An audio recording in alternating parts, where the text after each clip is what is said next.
Assalamualaikum warahmatullahi wabarakatuh. Jumpa lagi dengan podcast KPU Kabupaten Pati, The Podcast Demokrasi Bumi Pati.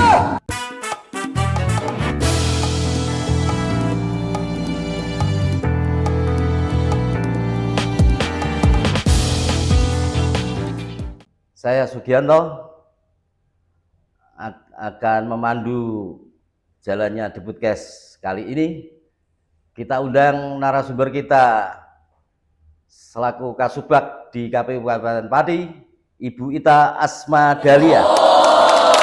Selamat datang di Kasubag, selamat datang di The Podcast KPU Kabupaten Pati. Oke. Apa kabar Bu Ita? Baik, alhamdulillah, luar biasa. Sehat? Sehat, alhamdulillah. Alhamdulillah. Oke Bu Ita, silahkan memperkenalkan diri. Ibu Ita selaku Kasubag di KPU Pati, Kasubag membidangi di bidang apa? Silahkan untuk sobat pemilih, perlu Ibu Ita memperkenalkan diri karena ada istilah tak kenal maka tak sayang. Monggo Bu Ita untuk memperkenalkan diri kepada sobat pemilih. Baik, makasih Mas Ki. Halo teman pemilih, kenalkan nama saya Ita Asma Dahlia. Di sini di KPU Pati kebetulan saya mengampu sebagai Kasubag Parmas SDM, di mana kepanjangannya Kasubag Partisipasi Masyarakat dan Sumber Daya Manusia. Oke Bu Ita, tadi sudah dengan sampaikan memperkenalkan diri dengan selaku Kasubag di KPU Kabupaten Pati. Mungkin Kasubag yang cewek sendiri ya mungkin Bu Ita ya. Karena lainnya para Kasubag lain itu cowok semua. Oke Bu Ita,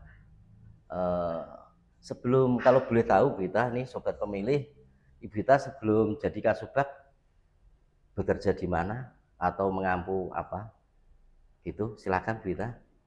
Baik, sebelum saya menjadi Kasubag Parmas SDM, sebelumnya saya menjadi staf di Subbagian Keuangan Umum dan Logistik, dan alhamdulillah diberikan kepercayaan sebagai bendara pengeluaran APBN. Gitu, Mas. Oke, berarti dengan mengampu di bidang keuangan gitu. Terus promosi di Kepala Subbagian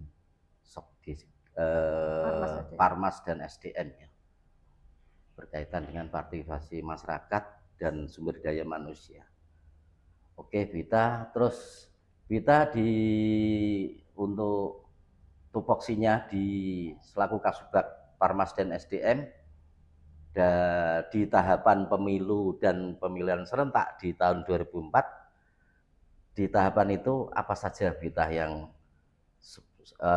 sebagai tupoksi Anda di tahapan dalam pemilihan pemilu dan pemilihan serentak tahun 2004? Baik Mas Ki, untuk mengenai tupoksi saya, kita tetap mengalut pada PKPU nomor 21 tahun 2023 yang merupakan perubahan kedua dari PKPU nomor 14 tahun 2020 yang dimana berisi tentang tugas, fungsi, tata organisasi, tata kerja, kesekretariatan, baik jenjang KPU RI sampai di kabupaten kota. Baik untuk Subbagian Parmas SDM sendiri, itu mempunyai tugas dan fungsi untuk menyiapkan analisis dan menyiapkan sosialisasi hubungan masyarakat dan pendidikan pemilih serta pengelolaan SDM di jajaran KPU Kabupaten Kota. Oke. Terus untuk berkaitan sosialisasi pemilih, berarti Bu Ita dalam menjalankan sosialisasi pemilih melakukan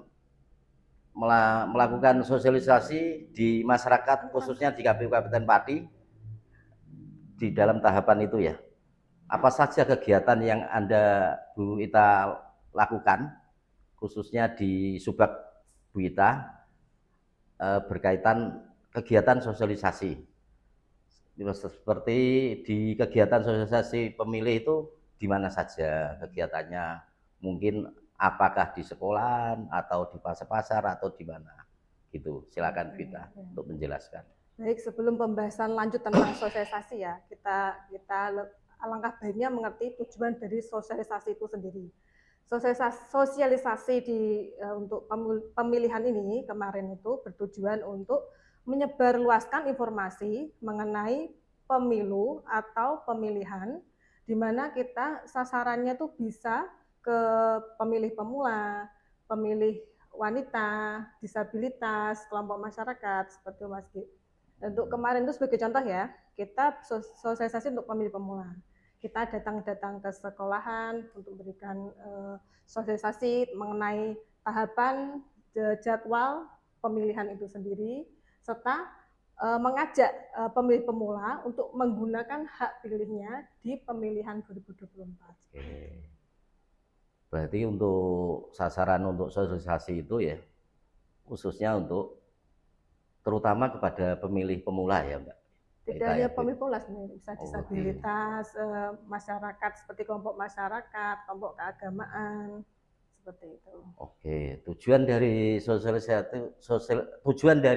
sosialisasi untuk pemilih itu bertujuan supaya mungkin menggunakan semua masyarakat yang punya hak pilih menggunakan hak pilihnya di TPS-nya masing-masing gitu kan. Nah, betul sekali. Supaya partisipasi masyarakat dalam memilih dalam kegiatan pemilu dan pemilihan serentak supaya maksimal kan gitu kan Vita. Oke, terima kasih. Itu yang berkaitan dengan sosialisasi pemilih. Terus berkaitan dengan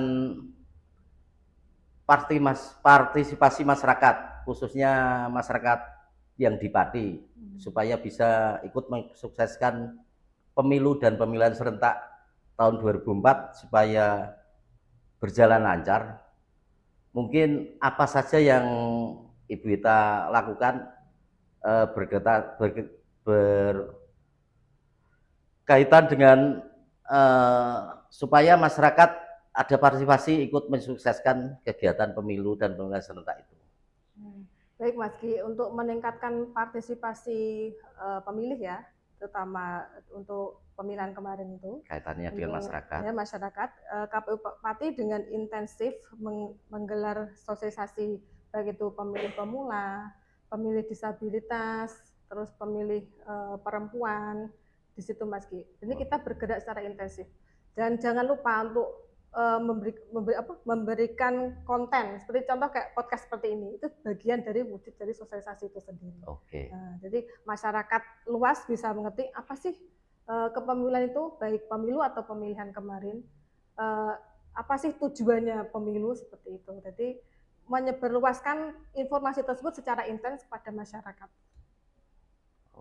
Apakah ada kegiatan berita yang sifatnya seperti sosialisasi yang kepada masyarakat Kabupaten Pati berkaitan dengan sosialisasi, misalkan melalui seni budaya mungkin atau apakah ada kegiatan itu di sosialisasi pemilih di Kabupaten Pati? Kemarin kita kan ya KPU Provinsi bekerjasama dengan KPU Pati menggelar sosialisasi di Sedulur Sikep di Kecamatan Sukolilo, di mana itu ada pertunjukan anak-anak sana sebenarnya pentas seni, dan nantinya di sela-sela itu diisi kegiatan sosialisasi yang oleh Ibu Kadif Sosialis Parmas Provinsi dan Ibu Kadif kita. Oh gitu. Untuk kegiatan sosialisasi pemilih kita yang dengan lakukan di Subagio Panjenengan itu partisipasi Mas pemilih maksimal enggak persentasenya ketika pas waktu pelaksanaan pemilu itu? Persentasenya untuk memilih itu loh masyarakat Pati itu.